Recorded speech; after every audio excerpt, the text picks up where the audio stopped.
रामगढ़ की जंगलों को भूतिया जंगल कहते थे। उस जंगल में जो भी जाता था वो गायब हो जाता था। इसीलिए रामगढ़ वाले डर के मारे जंगल में नहीं जाते थे। जंगल और गांव के बीच एक नदी थी। रामगढ़ में विजय और अजय नाम के दो भाई रहते थे। वो दोनों बहुत बहादुर थे। बचपन में ही उनके माँ बाप गुजर गए थे, तो वे गांव के मंदिर में ही रहते थे और भोले बाबा के बहुत बड़े भक्त थे। एक बार जंगल में बहुत भयानक आग लगी। गांव वाले बहुत भयभीत हो गए। भाई विजय, वो देखो, जंगल में भयानक आग लगी है। ये जंगल तो अब नहीं बचेगा। हाँ भाई, इसका एक बड़ा नुकसान होने वाला है। जंगल के सारे भूत अब गांव में भटकेंगे और लोगों को परेशान करेंगे। गांव वाले भी बहुत डरे हुए थे। सब आपस में यही बात कर रहे थे। शाम को गांव में पंचायत बैठी, जिनके मुखिया गांव की सबसे बुजुर्ग धर्म काका थे। वो पहले भी जंगल की आग देख चुके थे और गांव की पहली महिला प्रधान श्री राधा भी वहां पे उपस्थित थी। देखो भाइयों, ये बहुत विकट स्थिति है। मेरे बचपन में भी इस तरह की घटना हुई थी और भूतों ने बहुत सारे गांव वालों को उठा ले गए थे। उनका मानना होता है कि हमने ये आग लगाई है। तो धर्म काका, इससे बचने का क्या उपाय है? देखो राधा बेटी, इसका कोई उपाय नहीं है। बस हमारे भोले शंकर ही सबको बचा सकते हैं। तो हमें भोले बाबा की पूजा शुरू कर देनी चाहिए। मुझे तो लगता है कि कर देना चाहिए, जिससे हम गांव वालों को बचा सकें। अजय और विजय, आप दोनों पूजा की तैयारी करो। हम कल सुबह ही पूजा प्रारंभ कर देंगे। ठीक है प्रधान जी, चलो विजय। गांव वालों, अभी रात होने वाली है। सब अपने अपने दरवाजे पे त्रिशूल लगा देना, जिससे कोई भी भूत अंदर न आ पाए, और बच्चों का ध्यान रखना। फिर अजय और विजय वहां से चले जाते हैं। बाकी गांव वाले भी चले जाते हैं और सब अपने अपने घरों में जाकर दरवाजे बंद कर लेते हैं। तभी आधी रात में रोने और चिल्लाने की आवाज आने लगती है। अजय और विजय मंदिर से निकलकर देखते हैं कि बहुत सारे भूतों और चुड़ैलों ने गांव पे हमला कर दिया है। विजय, अपना और मेरा त्रिशूल लेकर आओ। भूतों और चुड़ैलों ने गांव पर हमला कर दिया है। ठीक है भाई, मैं अभी लाया। त्रिशूल जो भोले बाबा का आशीर्वाद था अजय और विजय के लिए, और वो दोनों गांव की तरफ दौड़े जहां भूतों ने 3 लोगों को पकड़ के रखा हुआ था। इनको ले चलो जंगल में। इन्होंने ही हमारे जंगल को आग लगाई है। कल हम और लोगों को पकड़ेंगे और उन सभी को भूत बनाएंगे। भूत उन तीनों को जंगल में ले जाने लगे। तभी अजय और विजय वहां पहुंच जाते हैं। अरे भूतों, इनको छोड़ दो, नहीं तो तुम नहीं बचोगे। अरे चुड़ैलो, छोड़ो हमारे गांव वालों को। छोड़ना नहीं, इन सभी को पकड़ो और ले चलो। तभी अचानक से अजय और विजय के अंदर जैसे भोले बाबा का अवतार आ गया हो और दोनों हवा में उड़ने लगे, जैसे भूत और चुड़ैल उड़ रहे थे और उनके हाथ में त्रिशूल भी था। तो दोनों बिल्कुल भोले बाबा जैसे दिखने लगे। ये सब देखकर गांव वाले आश्चर्यचकित हो गए। वहीं भूतों के होश उड़ गए। उसके बाद अजय और विजय ने सारे भूतों को और चुड़ैलों को मार भगाया और बाकी गांव वालों को बचा लिया। सभी गांव वालों ने उन दोनों की बहादुरी पे बहुत ज्यादा खुश हुए और भोले बाबा को मन से धन्यवाद दिया। रीता की शादी मोहन के साथ 1 साल पहले हुई थी। रीता की सास उसको बहुत परेशान करती थी। उससे घर का सारा काम करवाती थी और थोड़ी देर हो जाने पर उसकी पिटाई भी करती थी। एक दिन, अरे बहू, तुमने अभी तक घर की सफाई नहीं की। कल मेहमान आने वाले हैं। करती हूँ माँ जी, आज थोड़ी तबीयत ठीक नहीं लग रही है। ये तेरा रोज का ड्रामा है, चल जल्दी कर। करती हूँ माँ जी। इसी तरह रीता की सास रोज उसे परेशान करती थी और कभी कभी मारती भी थी। अगले दिन, अरे ओ मोहन, जा जरा बाजार से मिठाई और फल ले आ। तुम्हारे मामा मामी आने वाले हैं और रीता को बोल साफ सफाई करके सबके लिए खाना अच्छे से बनाए। ठीक है माँ, मैं रीता को बोल देता हूँ और अभी बाजार जाके सारा सामान लेकर आता हूँ। मोहन बाजार चला जाता है और इधर रीता खाना बनाने लगती है। अरे कलमुही, जल्दी जल्दी हाथ चला, अभी बहुत काम पड़ा है। कमला कुर्सी पे बैठे बैठे रीता को नौकरानी की तरह आदेश दे रही होती है। तभी मोहन आ जाता है बाजार से सारा सामान लेकर। मोहन, आ गया बेटा? सारा सामान ले आया ना? हाँ माँ, ले आया। ठीक है, रीता को बोल जल्दी जल्दी हाथ चलाए, अभी खाना भी बनाना है, उससे जल्दी जल्दी काम ही नहीं होता। अरे माँ, इतना परेशान मत हो, सारा काम हो जाएगा। रीता की तबीयत थोड़ी ठीक नहीं है। हाँ हाँ, तू भी अब अपनी बीवी का पक्ष ले रहा है। चल जा और बोल उसे जल्दी काम करे। मोहन अंदर आ जाता है और रीता के साथ काम में हाथ बटाने लगता है। तभी उनके मेहमान आ जाते हैं। मोहन, अरे ओ मोहन, देखो तुम्हारे मामी मामा आ गए हैं, कुछ नाश्ता पानी कराओ, ये बहुत दूर से आ रहे हैं। आओ आओ भाई और भाभी बैठो। रीता सबके लिए पानी लेकर आती है। तभी उसके पैरों में ठोकर लग जाती है और वो पानी लेकर गिर जाती है। उसके पैर में चोट भी लग जाती है। जैसे तैसे मोहन उसको उठाता है। अरे सत्यानाश हो इस कलमुही का, कोई काम ठीक से नहीं कर सकती। अरे बहन, कोई बात नहीं, गलती से गिर गया होगा, गुस्सा मत करो। रीता रोते हुए रसोई में चली जाती है। अरे रीता, परेशान नहीं होते, माँ तो ऐसे ही है, बोल देती है, उसकी बात का बुरा नहीं मानती। रीता बिना कुछ बोले अपने काम में लग जाती है और सोचती है मैं इस बुढ़िया को सबक सिखाऊंगी। जैसे तैसे करके वो मेहमानों के लिए खाना बना देती है और बाद में सबको खिला भी देती है। सब चले भी जाते हैं। अगले दिन कमला और मोहन बाजार चले जाते हैं। तभी एक साधु बाबा उसके दरवाजे पर आता है। कोई है क्या इस घर में? रीता दरवाजा खोलती है। जी बाबा जी, मैं रीता हूँ, बताइए। मैं बहुत भूखा हूँ बेटा, 3 दिन हो गए, कुछ नहीं खाया, कुछ खाने को मिलेगा? जी बाबा जी, आप यहाँ बैठिए, मैं आपके लिए कुछ खाने के लिए लाती हूँ।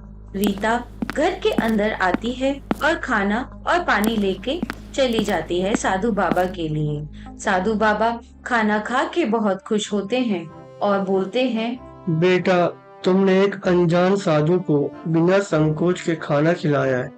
बहुत बहुत धन्यवाद बेटा। तुम कुछ मांगना चाहती हो तो मांग लो। नहीं नहीं बाबा, ये तो मेरा फर्ज था, जितना भी है हम खुश हैं। ठीक है बेटा, लेकिन तुम परेशान हो किसी से। ये लो, मैं अपनी कुछ शक्तियाँ तुम्हें दे रहा हूँ। तुम पूरे मन से 3 बार जो बोलोगी वो बन जाओगी। इसके बाद साधु बाबा चले गए। रीता भी घर के अंदर चली जाती है और सो जाती है। थोड़ी देर बाद रीता, अरे ओ रीता, कहाँ हो? रीता गहरी नींद में सो रही होती है। कमला उसको कई बार बुलाती है और कोई आवाज नहीं आती, तो वो उसके कमरे में चली जाती है और देखती है कि वो सो रही है।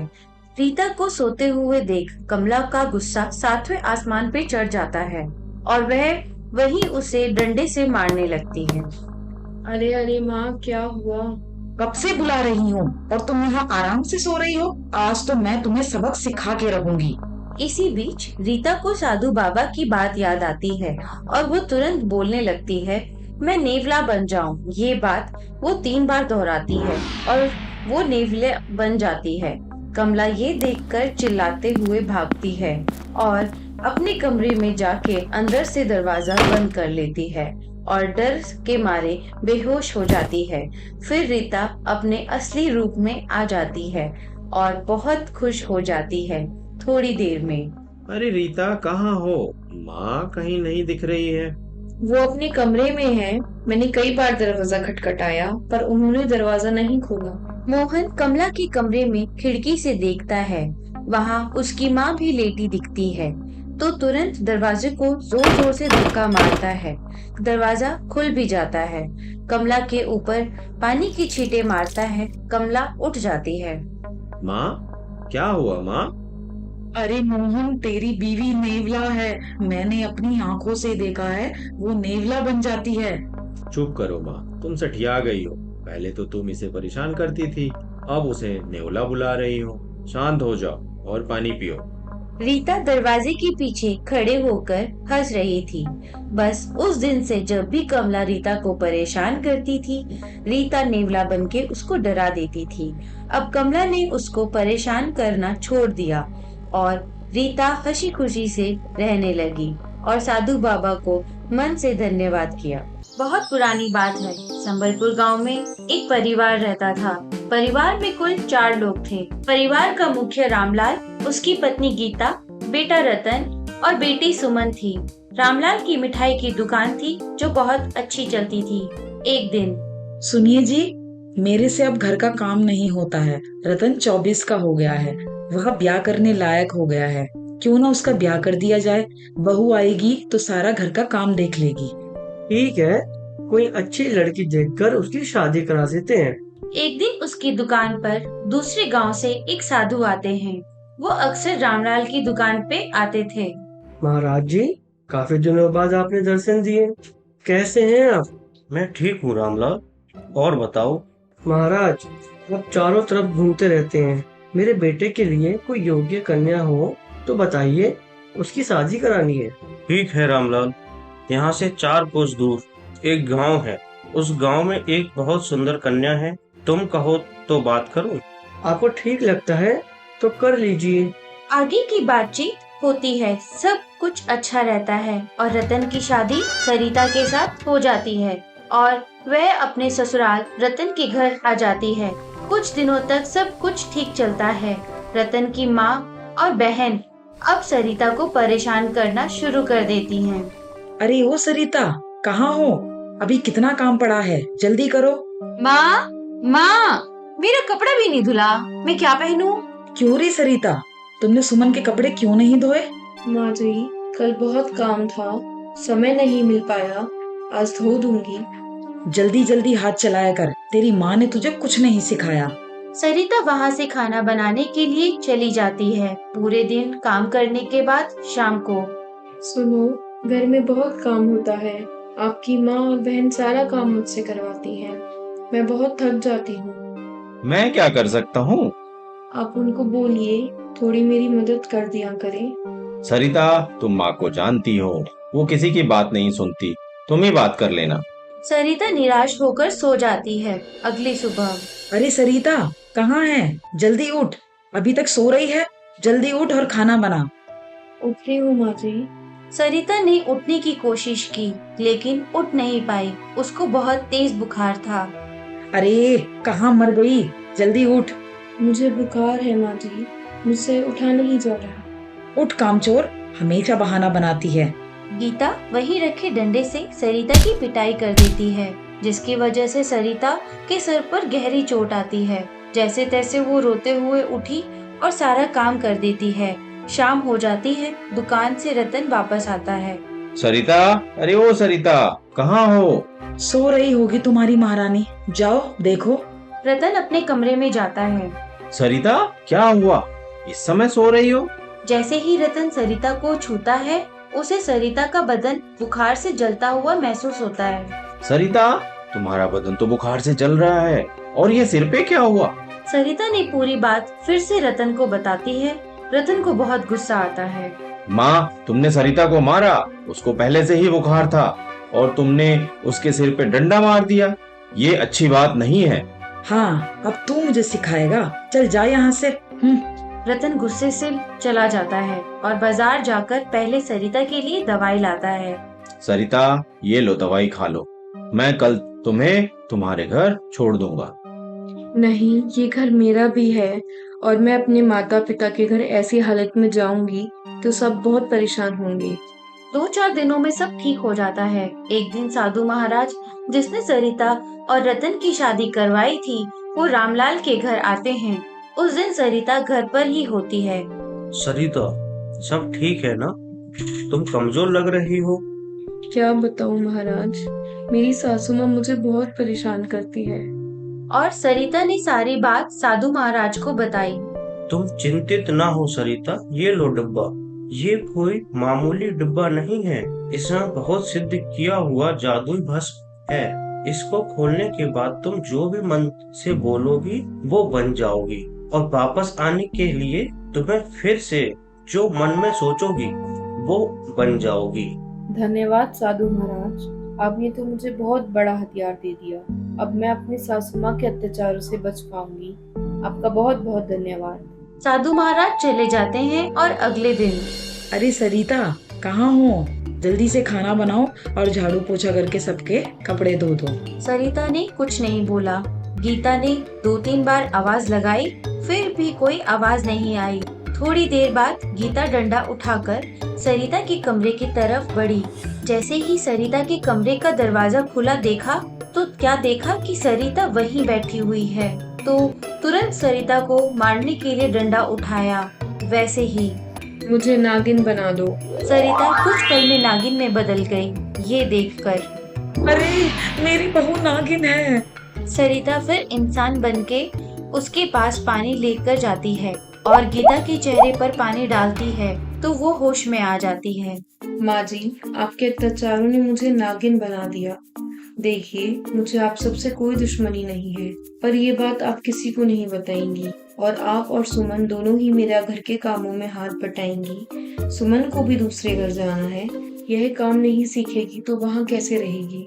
मुझे माफ कर दो सरिता, मैंने तुम पर बहुत अत्याचार किए हैं। मैं तुम्हारे साथ छोटे मोटे काम करा दिया करूंगी और सुमन को तुम जो काम बोलोगी वो करेगी। उस दिन के बाद घर में सब कुछ बदल जाता है। सरिता अपनी सास और ननंद के साथ मिलजुल कर घर का सारा काम करते हैं और हंसी खुशी रहने लगते हैं। तो दोस्तों, अगर आपको हमारी वीडियो पसंद आई है तो इसे लाइक करें और ऐसे ही और वीडियोस देखने के लिए हमारे चैनल को सब्सक्राइब करना ना भूलें।